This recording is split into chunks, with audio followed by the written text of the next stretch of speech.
असं म्हणतात की जेवताना जर तोंडी लावायला काही पदार्थ असेल तर जेवण 2 घास जास्तीचा जातो। जेवताना तोंडी लावण्यासाठी या पद्धतीने मसाला मिरची करताल तर 2 घासाऐवजी 4 घास नक्कीच जास्तीचा खाताल आणि खाताना मस्त खमंग तोंड पडेल। या पद्धतीची ही मिरची तयार होते।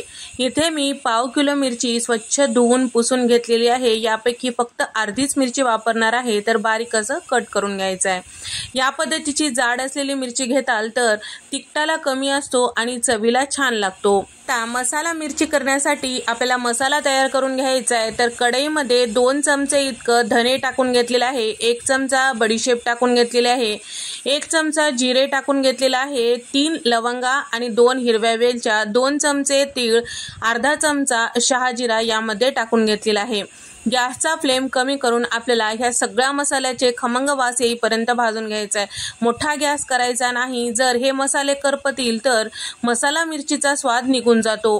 त्यासाठी अगदी कमी गॅसवर हे सगळे मसाले छान असं सुवास येईपर्यंत भाजून घ्यायचं आहे। 2 मिनिटांनंतर इथे तुम्ही बघू शकता छान सगळे जिन्नस तडतडल्या जात आहेत आणि छान असे हे भाजल्या गेलेले आहेत। तर या ठिकाणी आपल्याला गॅस बंद करायचा आहे आणि 2 चमचे यामध्ये फुटाण्याची डाळ किंवा डाळवट टाकून घ्यायचं आहे। ते सुद्धा सोबतच गरम करून घ्यायचं आहे। थंड झालं की मिक्सरला याला छान असं फिरवून घ्यायचं आहे। तर इथे मी या पद्धतीने मिरची कट करून घेतलेली आहे। आता कढईमध्ये 4 चमचे तेल टाकून घेतलेलं आहे, अर्धा चमचा मोहरी छान तडतडू द्यायचं आहे। त्यानंतर कट करून घेतलेली मिरची यामध्ये टाकून घ्यायची आहे। थोडंसं परतून घ्यायचं आहे, झाकण गच्च लावायचं आहे आणि गॅसचा फ्लेम कमी करून हलकंसं नरम होईपर्यंत आपल्याला हे वाफून घ्यायचं आहे। मोठा गॅस करायचा नाही आणि याला करपू द्यायचं नाही।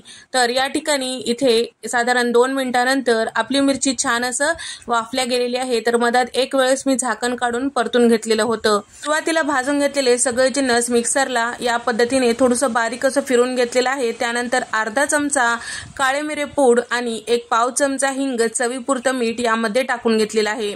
सगळं छान व्यवस्थित मिक्स करायचं आहे। कढई गरम आहे त्यामुळे सुरुवातीला सगळं मिक्स केलेलं आहे।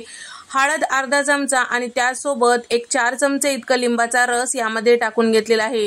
हे सगळं छान व्यवस्थित मिक्स करायचं आहे। एक 5 ते 6 सेकंदासाठी छान असं मिक्स करून घ्यायचं आहे।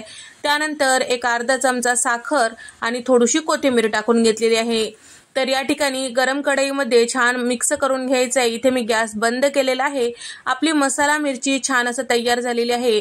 तर साधारण 6 ते 7 दिवस सहजपणे ही मिरची टिकून राहते। पाण्याचा अजिबात वापर करायचा नाही, अशी मिरची करून ठेवल्यास तोंडी लावायला सोपं पडतं। तर तुम्हाला हा साधा आणि सोपा प्रकार आवडला असेल तर व्हिडिओला लाईक करा, चॅनलला सबस्क्राईब करा आणि अशाच सोप्या रेसिपीजमध्ये आपण भेट देऊया। तोपर्यंत नमस्कार, बाय।